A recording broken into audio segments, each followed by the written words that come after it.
pajak ini kan harus menjadi sesuatu yang mengasihkan. Gitu. Mengasihkan bagi siapa? Mengasihkan bagi pembayar pajaknya. Mengapa harus asik? Karena dia sudah menuntaskan kewajibannya. Nah, kalau orang mau menuntaskan kewajibannya nggak merasa asik, apalagi merasa terintimidasi, maka di situ yang menjadi persoalan. Ini terintimidasi karena apa?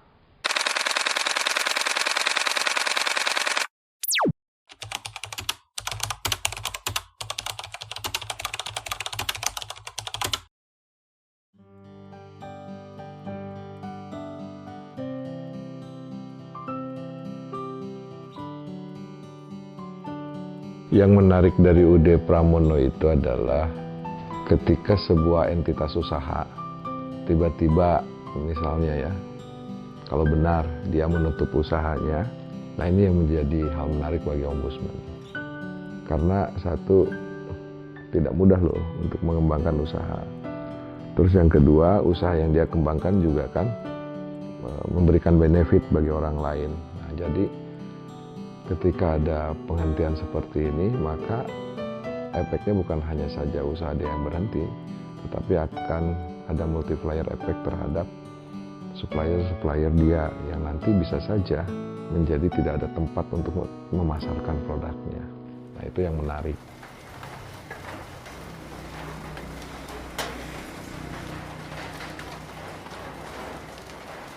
Proses pemeriksaan di Ombudsman itu kita tidak bisa memprediksi hasil.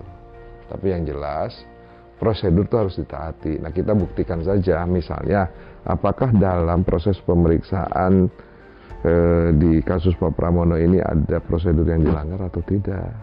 Itu satu. Yang kedua, yang harus diketahui juga bahwa sebetulnya dalam proses pemeriksaan wajib pajak, petugas pajak juga wajib memberikan edukasi kepada Pak Pramono tentang hak-haknya dia. Nah, termasuk hak-hak dia itu adalah dengan pembetulan SKP. Nah, itu kan hak. Nah, kan hak wajib pajak. Nah, jadi harusnya itu disampaikan bahwa sebagai wajib pajak, gitu kan, sebagai petugas pajak, nah harus juga memiliki kepedulian untuk meningkatkan literasi wajib pajak terhadap hak-hak dan kewajibannya. Kewajiban dia bayar, tapi hak dia apa? Jadi boleh dia keberatan gitu. Nah, sebagai orang kan kita harus hargai. Nah, itulah yang disebut dengan pemeriksaan yang humanis juga. Jadi petugas pajak nggak boleh nutup-nutupi. Bapak harus taunya kewajiban aja, yang nggak boleh begitu, harus balance. Karena dalam hal seperti itu negara itu kan memungut, tapi juga negara itu harus memberikan. Nah, hak-hak dalam proses pemeriksaan pajak ini wajib, karena itu diatur juga.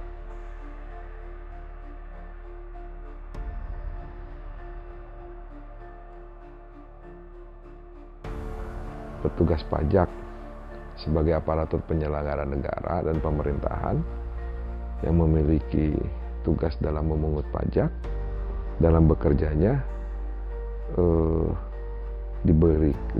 dibekali fungsi dan kewenangan yang diatur oleh undang-undang, dan di dalam tata kerjanya juga memiliki prosedur yang diatur oleh regulasi yang terkait. Nah, dan saya yakin, memiliki keyakinan yang sangat besar bahwa semua prosedur yang dilakukan oleh petugas pajak tidak digunakan untuk menyiksa, dalam tanda kutip, orang gitu, tidak menyiksa wajib pajak. Itu digunakan justru untuk membuat agar prosedurnya lebih transparan gitu kan. Terus wajib pajak dapat kepastian kapan dia diperiksa. Kan nggak mungkin misalnya dia diperiksa atas kejadian 4 tahun 5 tahun yang lalu, aneh kan? Misalnya saya juga kalau diperiksa atas kejadian 5 tahun yang lalu, wah lupa tuh pastinya. Nah, pemeriksaan pajak nggak boleh seperti begitu. Pemeriksaan pajak itu harus humanis, harus enak gitu orang tuh gitu. Karena apa? Ya atas mereka lah kita bisa menjalankan pembangunan ini. Nah, jadi kalau sampai, intinya kesimpulannya, kalau sampai pada akhirnya wajib pajak merasa terintimidasi. Nah, ini yang menarik bagi ombudsman. Apakah ada yang salah dengan cara kerja para petugas pajak ini? Apakah ini kesalahan para petugas pajak? Apakah ini karena memang prosedur yang tidak dijalankan? Atau kurangnya pembinaan? Ya saya nggak tahu. Itu yang nanti akan kita kaji lebih dalam lagi.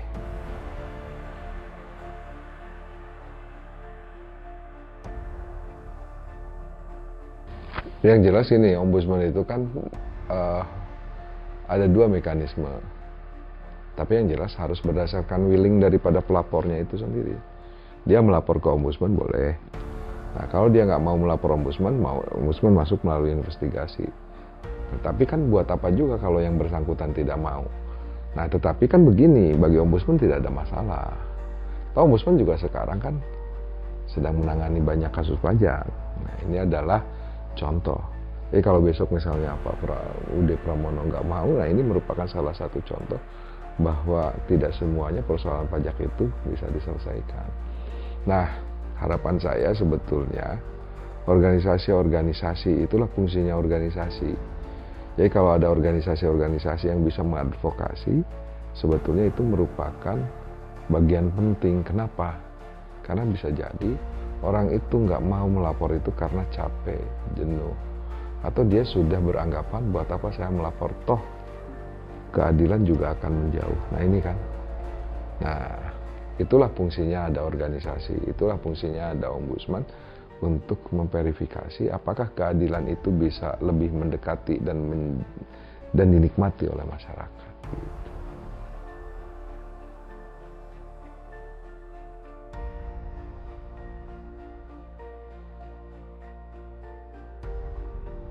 Gini, sampai sekarang pun jujur aja saya tidak pernah, sampai sekarang pun saya belum pernah mendengarkan videonya Pak Pramono gitu loh. Karena bagi saya tidak mau terpengaruh oleh hal itunya. Bagi saya adalah saya rencana mau datang ke Pak Pramono itu bukti bahwa negara itu hadir peka terhadap persoalan publik gitu. Nah, tentunya saya punya framing tersendiri nanti yang akan saya gali dari Pak Pramono ini, yang mungkin berbeda dengan berita yang diviralkan. Karena apa? Saya kan datang sebagai anggota ombudsman. Nah, yang mau kami lihat adalah tentunya apakah pelayanan yang diberikan oleh petugas pajak ini sudah dirasakan baik atau belum oleh Pak Pramono. Nah, kalau Pak Pramono kasusnya, otomatis nggak dong, karena Pak Pramono seperti itu. Dia protes, dia ngancam, nggak akan menutup usaha dan segala macamnya. Justru itu nanti yang akan kami gali. Gitu. Sebetulnya ada persoalan apa ini? Dari pada Pak Pramononya, apakah ini persoalan literasi terkait perpajakan yang kurang dari Pak Pramono atau bagaimana? Nah, ini yang ombudsman harus cari. Jadi ombudsman itu datang kalau mau lihat masalah harus dengan kepala yang kosong dalam tanda kutip gitu ya. Nah, dalam kepala kosong yang jelas kami hanya membekali dengan pemahaman bagaimana seharusnya petugas pajak itu memuliakan wajib pajaknya itu. Ya, tergantung kepada Pak Pramononya, tetapi jangan lupa, meskipun yang menjadi objek kan sebetulnya bagi ombudsman bukan Pak Pramono. Ombudsman itu mengawasi aparatur penyelenggara negara. Artinya apa yang diawasi? Petugas pajaknya. Nah, kita lihat aja nanti. Nah, dari situ, maka ini akan menjadi case pelengkap terhadap kasus-kasus yang sedang kami tangani. Jadi kami tidak ada persoalan dengan Pak Pramononya sebagai masyarakat kalau tidak mau melapor. Yang kami persoalkan nanti adalah petugas pajaknya, karena itu yang diawasi.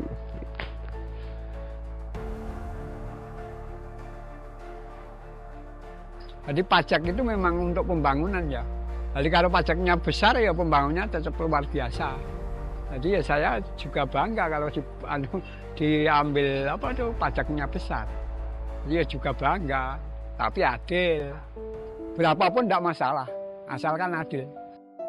Saya kan orang tidak tahu loh Pak, yang cocok mana. Namanya orang tahu mau debat mau mengajukan apa ya tidak masuk akal. Kalau saya pendidikannya saya imbang dengan kantor pajak, saya bisa debat toh. Wong saya pendidikannya saya rendah ya mau ngapa?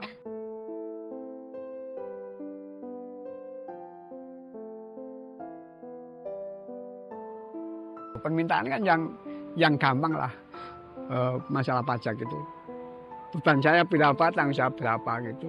Nggak pakai ancaman, nggak pakai apa tuh. Nanti kalau nggak bisa bayar diblokir, nanti disita itu kan ancaman toh, Pak.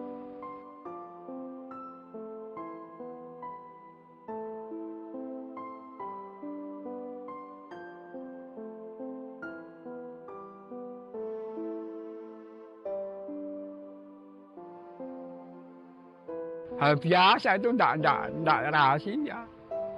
Nanti sampai kurungan, balik sekarang kan ada.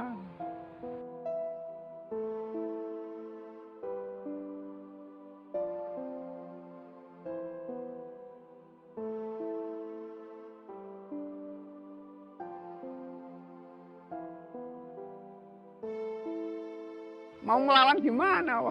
Wong orang lemah jalan saja masih pakai apa tuh? Pakai tongkat lah istilahnya. Kok disuruh melawan gimana? Ya enggak masuk akal dah. Kalau ngelawan itu mesti kan harusnya imbang tuh. Nah, imbang dalam kemampuan pengertian itu. Makanya orang yang seperti saya itu harus dikasih jalurnya orang yang tidak punya pendidikan, punya kemampuan harus diberikan jalan khusus. Orang-orang yang imbang kan bisa ngikuti kantor pajak toh. Alasan dia tidak cocok ada alasannya. Kalau saya alasan gimana apa? Oh tidak punya kemampuan. Nanti aturan dibolak-balik, tidak tahu pasalnya, tidak tahu gimana ya tidak bisa. Sekarang dari satu orang ke satu orang lagi aturannya beda-beda kok, tidak sama. Nah gimana? Katanya gini, oh enggak itu aturan seperti ini kan gitu.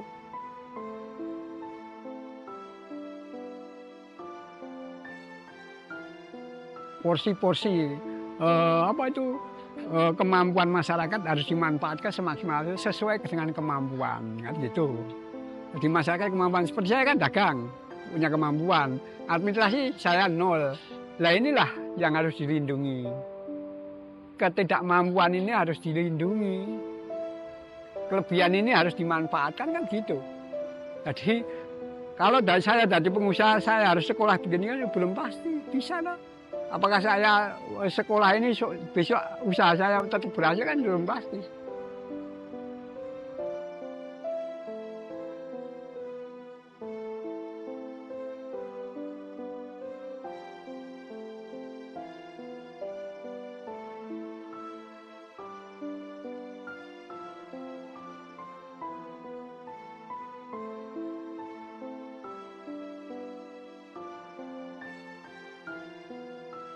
Masyarakat mau dikembangkan atau mau surutkan kan pemerintah. Semua itu kan tetap maju mundurnya pemerintahan ini, negara ini kan tergantung pemerintah. Masyarakat mendukung. Gitu. Seperti saya kan mendukung. Walaupun sekecil apapun saya kan mendukung pemerintah. Sesuai kemampuan saya. Kalau kemampuan saya itu masih dimanfaatkan tetap mendukung. Kalau enggak bisa ya enggak ya. Kalau masalah enggak bisa ya turun lah.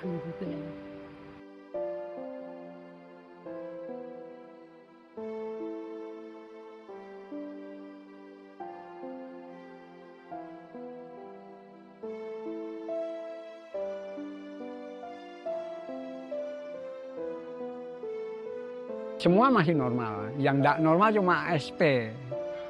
SP kan sekarang enggak ada pinjaman simpan pinjam itu. Cuma pakannya kemarin polarnya itu kan sudah tidak dikasih, sekarang dikasih lagi. Cuma tinggal SP yang belum dikasihkan ke peternak. Ya, karena mau berhenti dah. Maka dana yang mau saya tarik kan. Pertama saya tarik, kedua untuk membayarkan ke peternak juga dah. Ya banyak yang bingung dah, itu memang untuk mencukupi kebutuhan sewaktu-waktu. Ya banyak yang mengeluh, wong ndak ada prasarannya kebutuhan kan. Itu kan prasarana untuk sewaktu-waktu ada kebutuhan.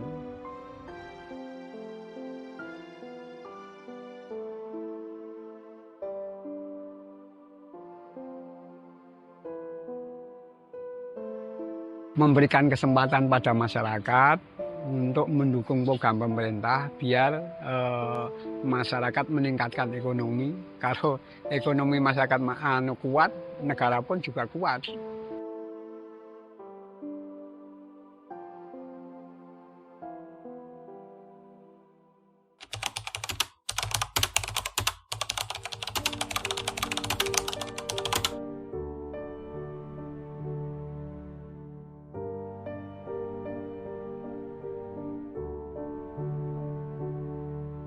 Surat tadi sudah diterima dari Ombudsman, mau dipelajari dulu.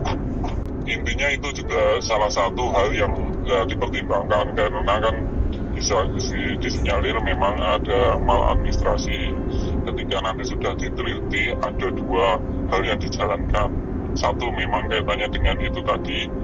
Kemudian dari atas dari Ombudsman juga melihat kaitannya dengan kewenangan dari Ombudsman sendiri. Komentarnya dari DJP tadi gimana, Mas? Tidak adil. Sama sekali, Mas? Tidak, sama sekali tidak adil. Walah, iya Mas. Lah alasannya DJP nggak hadir itu kan apa, Mas? Wah, saya kurang tahu ya, kurang tahu. Apa karena ada media juga nggak tahu. Soalnya Pak asistennya Pak Ketua tadi menanyakan siapa aja yang hadir gitu kan. Saya rinci perwakilan dari peternak, kemudian dinas terkait dan teman-teman UKM. Masa ada nggak wartawan di situ? Ya tentunya ada, itu biasanya yang merawuhkan itu malah dari dinas. Maka mungkin dari situ akhirnya DJP nggak mau hadir.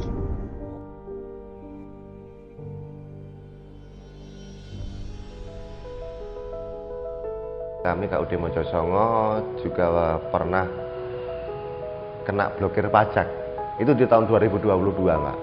Cuman kan temuan pajak, selisih pajak itu terjadi di 2016. Kebetulan saya belum ada di sini, Mbak. Saya pengurus baru, mohon maaf. Saya baru di 2020 masuk ke sini, tapi temuan pajak itu kan, selisih pajak itu kan di tahun buku anggaran 2016. Ya memang sudah ada surat-surat, akhirnya di 2022 kita kena blokir. Ya memang karena selama rentan 6 tahun ini kami membayar cicilan itu cuma di angka 3 juta, 4 juta sampai 5 juta. Cicilan pajak ini bukan 2M, mohon maaf, ini di angka 500 waktu itu. Nah, sampai 2022 kita kena peringatan bahwa ini harus dilunasi cash. Ya, kami waktu itu belum mampu, akhirnya kena blokir. Ya, kami ambil langkah gimana caranya, karena kalau rekening ini kena blokir, otomatis kan uang peternak ada di dalam rekening ini untuk pembayaran susu. Ya, akhirnya kami ngambil langkah gimana caranya rekening ini bisa dibuka. Kami melakukan negosiasi dengan Pratama dengan memberikan jaminan. Waktu itu kita menjaminkan truk kita, Mbak. Iya, bukan truk tangki. Ya, truk tangki yang kapasitas 16 ton. Kita jaminkan ke sana selama berapa minggu, 1 minggu waktu itu kayaknya. Akhirnya kita gimana caranya bisa mengambil jaminan ini, tapi dengan cara kita pinjam ke bank. Waktu itu kita tutup. Setelah kita bayar selesai kan jaminan kita ambil, urusan dengan perpajakan selesai. Yang urusan 500 juta tadi, cuman kan untuk pajak tahunan itu kan tetap kami lakukan, meskipun dari PPH itu kan juga sudah kami bayarkan. Jadi karena belajar dari yang dulu itu kan kita harus ya setiap tahun kita manggil konsultan.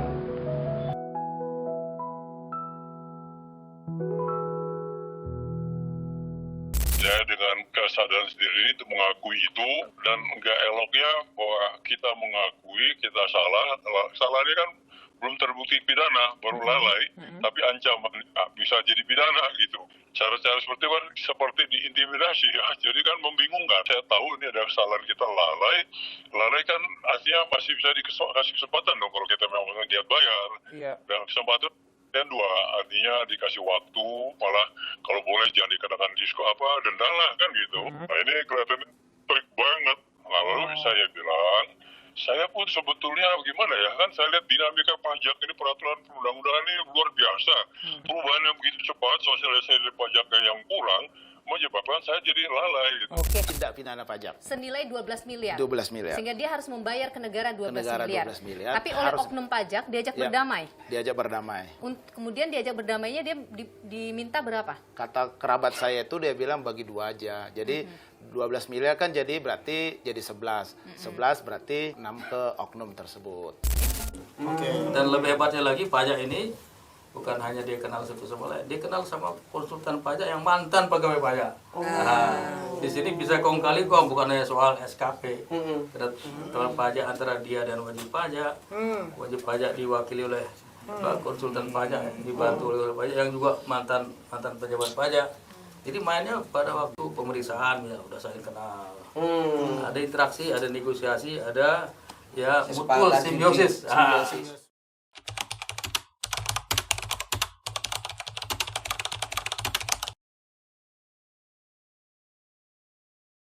Selamat sore rekan-rekan, khususnya rekan-rekan yang tergabung di Ikatan Wajib Pajak Indonesia atau IWPI. Sebagaimana kita telah ketahui bersama berkaitan dengan kasus yang viral di Boyolali yaitu UD Pramono, maka telah banyak pertanyaan yang disampaikan kepada kami sehubungan dengan kasus tersebut. Salah satunya yang ditanyakan kepada kami adalah berkaitan dengan adanya dugaan ancaman yang disampaikan oleh Fiskus kepada saudara Pramono berkaitan dengan ancaman pidana bahwa yang bersangkutan akan dilakukan pemeriksaan bukti permulaan atau diajukan pemeriksaan yang berkaitan dengan hukuman pidana. Berdasarkan informasi tersebut, maka perlu kami sampaikan kepada rekan-rekan wajib pajak bahwa Fiskus demi hukum dilarang untuk melakukan pengancaman kepada wajib pajak dengan mengatasnamakan ancaman hukuman pidana dalam bentuk apapun. Termasuk di dalamnya adalah ancaman untuk melaksanakan bukti permulaan yang pada akhirnya berujung kepada penetapan tersangka, penahanan, bahkan persidangan dan pada akhirnya pelaksanaan putusan. Karena jika Fiskus melakukan hal tersebut, maka Fiskus diduga telah melakukan tindak pidana perbuatan tidak menyenangkan sebagaimana diatur dalam pasal 335 Kitab Undang-Undang Hukum Pidana. Oleh karena itu, apabila ada pihak yang tanda petik mengancam dengan ancaman pidana atau ancaman akan dilaksanakan pemeriksaan bukti permulaan, maka sebenarnya Fiskus tersebut diduga telah melakukan tindak pidana. Kalaupun Fiskus berpendapat bahwa pemeriksaan bukti permulaan tersebut harus dilakukan demi menegakkan hukum dan demi mencari target penerimaan pajak, maka Fiskus berwenang untuk melakukan itu dengan syarat Fiskus mempunyai IDLP terlebih dahulu. Apa itu IDLP? Yaitu informasi, data, laporan, dan atau pengaduan. Jika kemudian Fiskus hanya diduga mengancam akan melaksanakan bukti permulaan tetapi tidak mempunyai IDLP, maka wajib pajak mempunyai hak untuk mengajukan upaya hukum gugatan kepada pengadilan pajak untuk membuktikan terlebih dahulu apakah Fiskus dalam melaksanakan bukti permulaan sudah memiliki IDLP yang cukup. Apabila tidak, tentunya pemeriksaan bukti permulaan tersebut dapat dibatalkan dengan putusan pengadilan pajak. Jadi, pemeriksaan bukti permulaan bukan merupakan upaya penegakan hukum yang dapat digunakan untuk mengancam wajib pajak, tapi memang hanya dapat dilaksanakan apabila Fiskus mempunyai IDLP yang cukup. Jadi, kembali rekan-rekan, tidak perlu khawatir, kalaupun wajib pajak itu harus dilakukan pemeriksaan bukti permulaan termasuk saudara Pramono, maka Fiskus yang bersangkutan terlebih dahulu harus mempunyai IDLP. Dan kalau tidak memiliki IDLP, maka pemeriksaan bukti permulaan menjadi prematur dan dapat dibatalkan. Kemudian berikutnya, kalau ternyata IDLP itu memang tidak cukup atau memang tidak ada, maka hasil daripada pemeriksaan bukti permulaan tersebut juga dapat disampaikan melalui hasil pemeriksaan bukti permulaan sumir. Dan oleh karenanya, hasil pemeriksaan bukti permulaan tersebut akan ditindaklanjuti dengan pemeriksaan administratif. Jadi, konsekuensi daripada melaksanakan bukti permulaan tanpa IDLP yang cukup atau tanpa IDLP sama sekali, tentu pada akhirnya juga dapat berpotensi menimbulkan hasil pemeriksaan sumir, dan oleh karenanya tentu tindak lanjutnya adalah pemeriksaan administratif. Namun apabila ini dipaksakan, sekali lagi dapat diuji melalui persidangan di pengadilan pajak. Oleh karena itu, rekan-rekan wajib pajak, pemeriksaan bukti permulaan bukan merupakan suatu penegakan hukum yang menakutkan, tapi tentunya bagi wajib pajak harus mempersiapkan diri dengan catatan bahwa seluruh kewajiban perpajakan telah dilaksanakan dengan baik. Begitu juga bagi Fiskus, itu bukan merupakan arena untuk mengancam wajib pajak, karena apabila Fiskus tidak mempunyai IDLP, maka pemeriksaan bukti permulaan dapat dibatalkan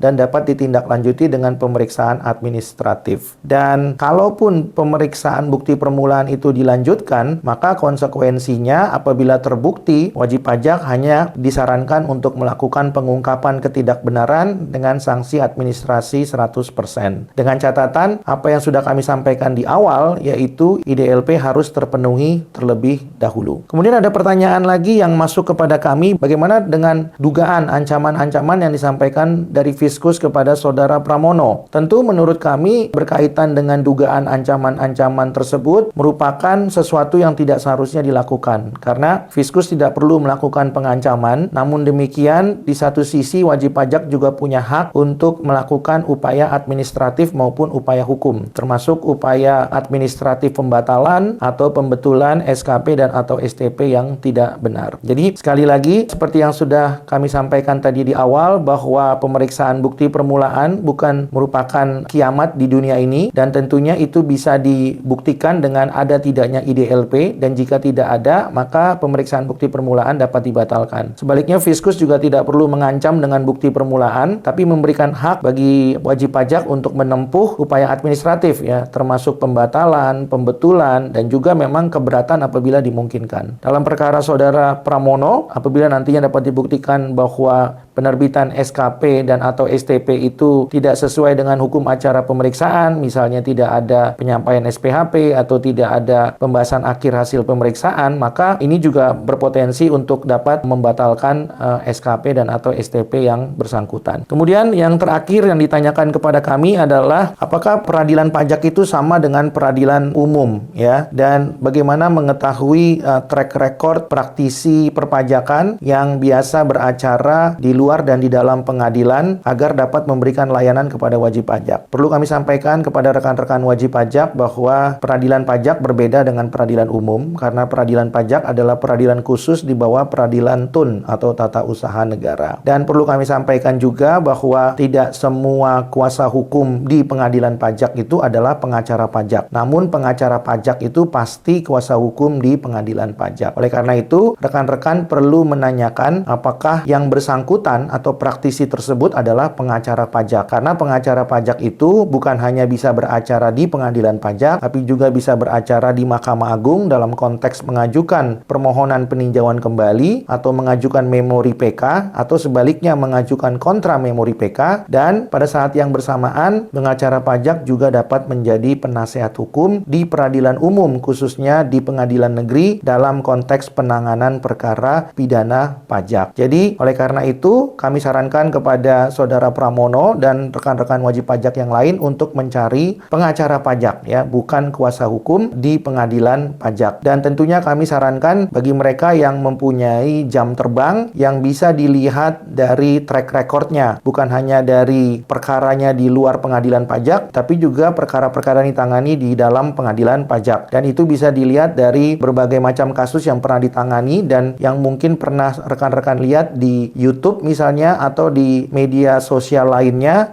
yang bisa menerangkan perkara-perkara yang pernah ditangani sehubungan dengan perpajakan, kepabeanan, dan cukai di dalam dan di luar pengadilan. Jadi silakan rekan-rekan pilih yang punya jam terbang di dalam dan di luar pengadilan. Untuk mengetahuinya silakan dilakukan penelusuran, ya, baik itu di Google maupun juga di media sosial lainnya. Itu mungkin yang dapat kami sampaikan kepada rekan-rekan wajib pajak. Sekali lagi bahwa hukum pajak itu tidaklah sulit dan jangan dibuat sulit, karena memang memahami hukum itu menjadi mudah apabila kita mempunyai pondasi yang baik. Demikian yang dapat kami sampaikan. Apabila rekan-rekan ingin mengetahui lebih lanjut mengenai perkara Saudara Pramono, rekan-rekan bisa menghubungi kepada IWPI. Dan apabila rekan-rekan mempunyai perkara atau kasus yang membutuhkan penanganan pro bono, rekan-rekan juga bisa kembali menghubungi IWPI. Dan apabila rekan-rekan berpendapat bahwa video ini bermanfaat, silakan like, share, dan subscribe agar rekan-rekan bisa mendapatkan video yang lebih bermanfaat di masa yang akan datang. Demikian yang dapat kami sampaikan. Terima kasih. Salam IWPI.